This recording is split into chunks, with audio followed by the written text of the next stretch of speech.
दोस्तों, दुनिया को अगर आप खूबसूरत बनाना चाहते हैं तो इसमें कुछ करने की ज़रूरत नहीं है। सिर्फ़ और सिर्फ़ आप अपनी नज़रों को खूबसूरत बना लीजिए, ये दुनिया आपको बेहद खूबसूरत दिखेगी। हेलो गाइस, मैं प्रवीण ज्ञान डैडी से आप सभी का स्वागत करता हूं। दोस्तों, आज मैं लाया हूं आपके लिए एक छोटी सी कहानी। ये कहानी है एक नेताजी की। एक बार की बात है कि एक गांव में एक नेताजी रहा करते थे।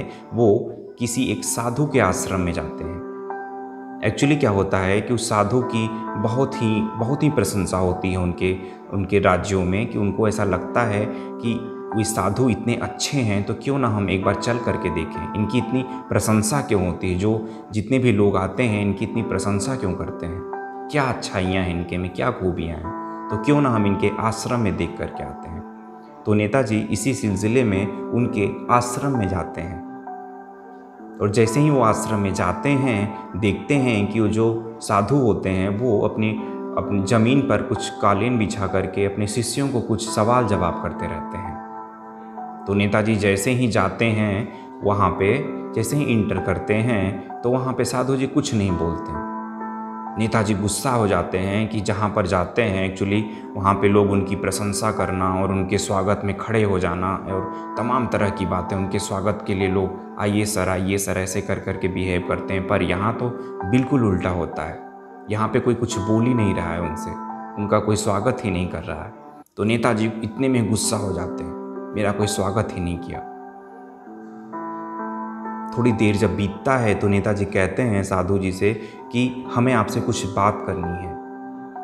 तो जो साधु होते हैं वो कहते हैं कि अभी मैं कुछ सवालों का जवाब दे रहा हूँ तो थोड़ा सा वक्त लगेगा, तब तक आप चाहें तो बैठ सकते हैं, उसके बाद ही मैं आपसे बात करूँगा। नेताजी और गुस्से में हो जाते हैं।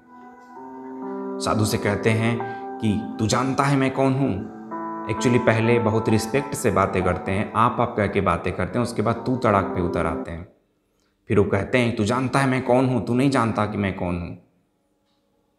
तो साधु जी बहुत प्यार से उत्तर देते हैं कि कहते हैं कि आप चाहें जो भी हों, पर मैं कह रहा हूँ कि मैं आपसे अभी इस वक्त नहीं मिल पाऊँगा, क्योंकि मैं सवालों का जवाब दे रहा हूँ अपने शिष्यों को, और इसके बाद ही मैं आपसे मिल पाऊँगा। अगर आपकी इच्छा है तो आप बिल्कुल हमारा इंतज़ार कर सकते हैं, आप बैठ सकते हैं।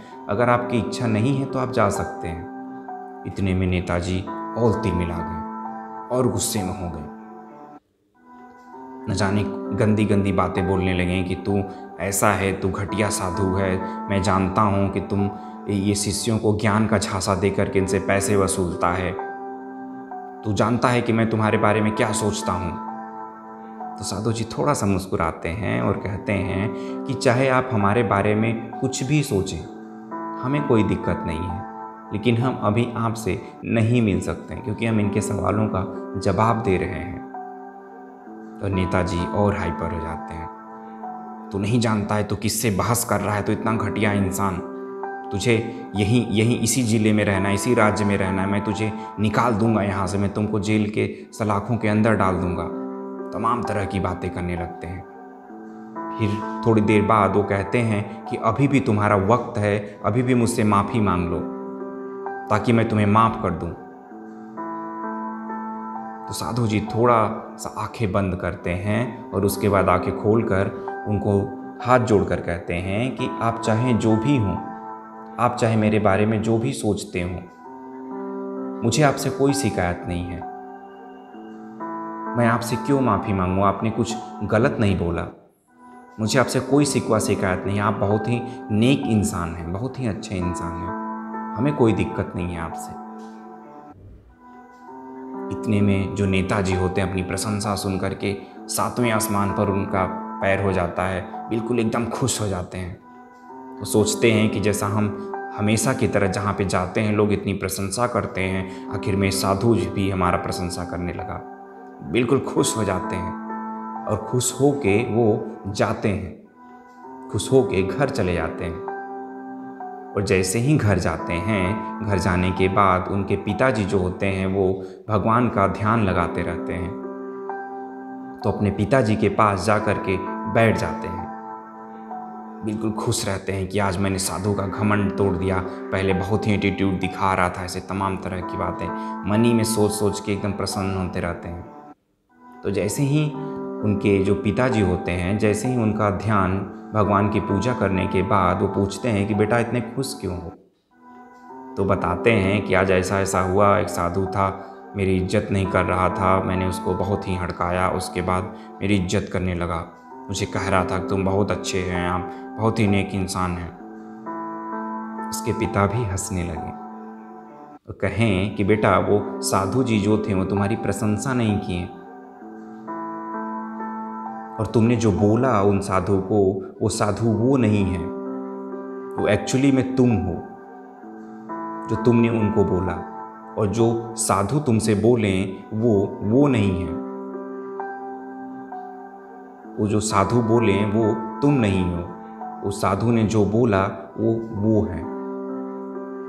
इतना ही जैसे ही बोलते हैं तब तक उनका ज्ञान खुल जाता है नेताजी का।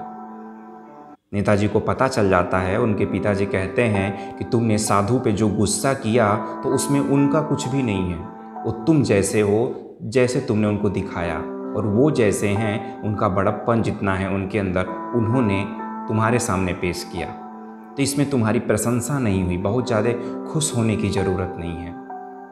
तो दोस्तों, छोटी सी कहानी हमको ज़िंदगी में यही सिखाती है कि जब कभी भी सामने वाला अगर हमसे कुछ आपके बारे में बुरा बोले या आपसे वैसे बातें करे, आपसे बिल्कुल रूडली बातें करे या आपसे बिल्कुल मिसबिहेव करे, तो ये उनका नेचर है।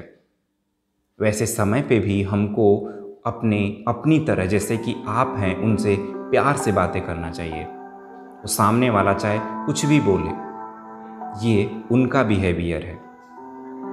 वैसे भी हमारे पुराणों में लिखा हुआ है कि यथा दृष्टि तथा सृष्टि, जैसी हमारी निगाहें होंगी, जैसी हमारी नज़रिया होगा, वैसे ही दुनिया हमको दिखेगी। क्योंकि दुनिया को खूबसूरत बनाने का और कोई तरीका नहीं है। सबसे पहला और सबसे बेस्ट तरीका है कि अपनी नज़रों को खूबसूरत बना लीजिए। अगर सामने वाला आपसे चाहे कैसे भी बिहेव कर रहा हो, लेकिन आप खुद को संभाल के रखिए, आप खुद अच्छे से बातें करिए। किसी के कहने ना कहने से कोई फर्क अपने आप पे मत आने दीजिए, क्योंकि आपका जो आदर्श है वो आपको डिफाइन करता है, ना कि सामने वाले को। सामने वाला जैसा है वैसा ही आपके साथ भी बिहेव करेगा, लेकिन आप जैसे हैं आप वैसे ही उनके साथ बिहेव करना। तो दोस्तों, अगर आपको दुनिया खूबसूरत बनानी है तो सबसे पहले नज़रों को आप अपनी खूबसूरत बनाइए। तो जैसी आपकी नज़रें होंगी वैसे ही आपको दुनिया दिखेगी। अगर आप बुरा सोचते हैं या किसी को गाली गलौज में तू तड़ाक में बातें करते हैं तो दुनिया भी आपको वैसे ही दिखेगी। अगर आप अच्छे हैं, अगर आप अच्छे से किसी से बातें करते हैं तो बेहद आपको दुनिया ये बहुत ही ज़्यादा खूबसूरत दिखेगी। तो दोस्तों, जैसा कि आपका दोस्त कहता है कि ज़िंदगी में कुछ ऐसा कर लिया जाए कि जाने के बाद भी आपको हमेशा याद किया जाए। अगले हफ्ते मिलता हूँ फिर से प्यारी सी कहानी के साथ। तब तक आप खुश रहिए, मस्त रहिए, मुस्कुराते रहिए। जय हिंद।